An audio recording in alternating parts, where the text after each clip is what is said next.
Right, moving on down here, we've got an area here that we're kind of developing at the moment, and we're going to be putting a big mural on this big green wall here.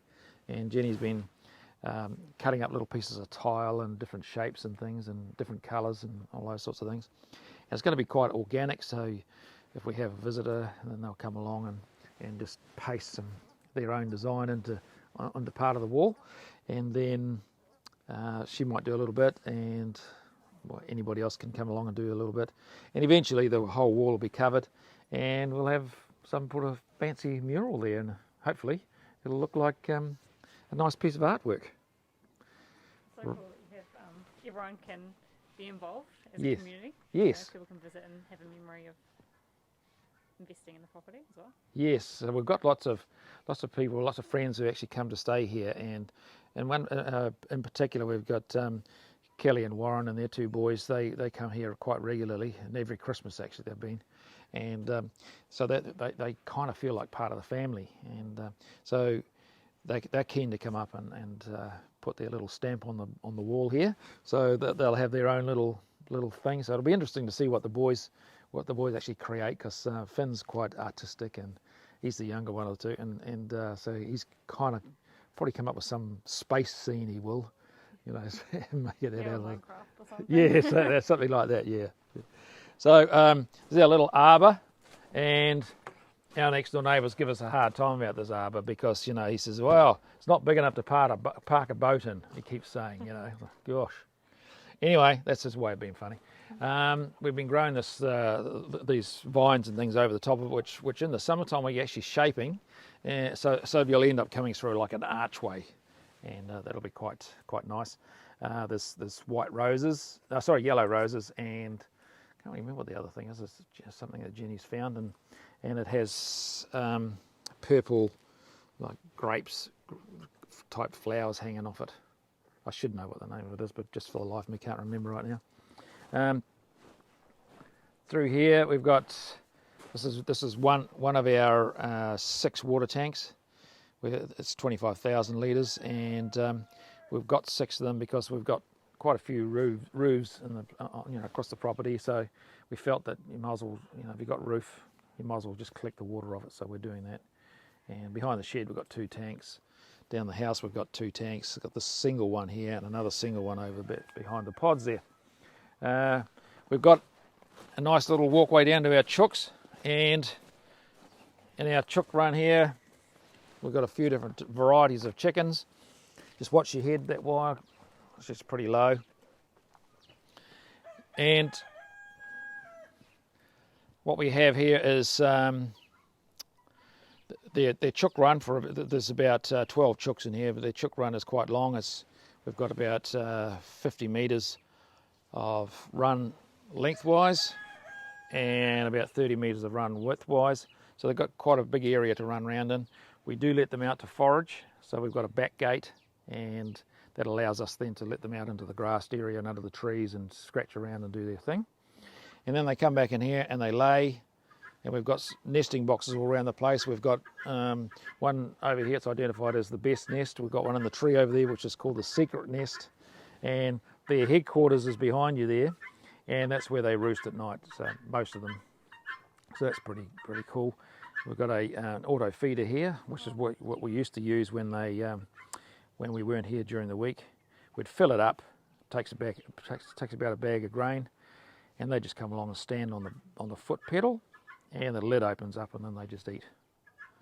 I heard that at Zealandia, they've got ones for the kaka there, and the sparrows have figured out that if they work together in numbers and 10 of them jump at the same time, they can open it up and get some feed. Okay, well they haven't. Clever. That is clever. They haven't quite worked that out here, but they don't need to because Mum feeds them. Yes, that's right. But what they do though is they wait for the chooks to open it, and then they fly in. And unfortunately, they get stuck in there sometimes, and they start to fret, and because they can't get out, and so they just sometimes we find there's a dead one in there. The thing that's making the noise is a Guinea Fowl. We've got 2 of those, and really noisy. They're always calling each other, which is a right pain in the butt, really. As you called it noisy, it's shut up.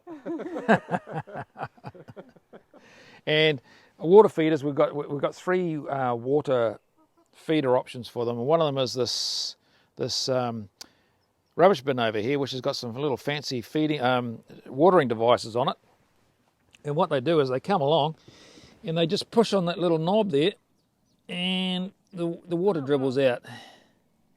So that's how they drink. And the baby chickens have worked that out, and then they've taught all the parents on how to get water out of this thing. There is a little pond down there which they can get water out of, and at the back of their run there's also a trough that they can also get water out of. So plenty of options there. Plenty of nesting options, plenty of roosting options. In the summertime when it gets really hot, they've got, this is called the summer house. They get into here and they get out of the sun and the wind and all that sort of thing. It's usually, what we do is 2 or 3 times a year we fill it up with bark and wood shavings, and that'll eventually rot down, but what they do is they bathe in it. So we dig up the ground as well, and areas like in here, and so that when it's dry, and they use that to fluff the dirt into their feathers and get rid of all the unwanted insects and things. Sounds like they live a really good life. Yeah, they do have a pretty good life. They get fed well.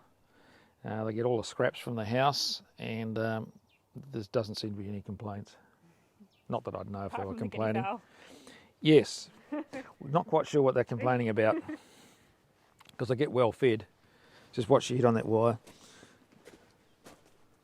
So all of this is all made out of recycled material. So the whole run, everything here is recycled. So all the posts, all the gates, the wire, the whole lot. The actual chook house itself, the platform for the chook house is brand new, but everything else is recycled. And you'll see on the side of the chook house here, we've got a part of a bottle wall. We thought we'd be able to do this in a weekend, throw some bottles into a wall and she'll be right. We'll be able to paint it up and all that sort of thing. That took 6 months. Wow. Yeah. Why was it taking so long? Well, what happened, when we built it, I put a mesh through there and then connected it to the frame. And then we took the wine bottles and tied them to the wire, and then cut the piece of wire out of the back of it and then pushed the bottle into that space. So that was then locked into that space, and then so you can't see any wire inside around the bottles.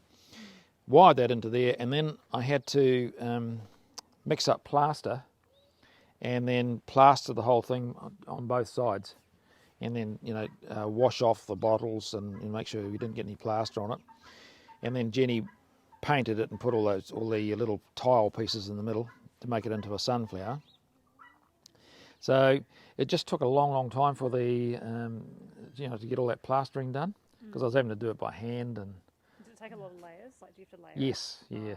I don't want to put too much on because it dries too fast and it cracks, and then you just got to go over it again. So putting it on by thin layers means that you don't get too much cracking. And there's another scene on the other end, which is quite interesting. This is a river scene. The first one's a sunflower. This is a river scene, and you can see we've got bottles floating down the river, and we've got logs on the bank. So these are supposed to be logs on the bank, and a tree type of arrangement. And you can see that we've got the old undergrowth now coming around and spreading its way across the chook house, and just to give it a bit more character. We've got 3 different types of roses growing on here, and in the spring and summer, the whole top of that roof is covered in flowers, red, white and yellow. Just amazing.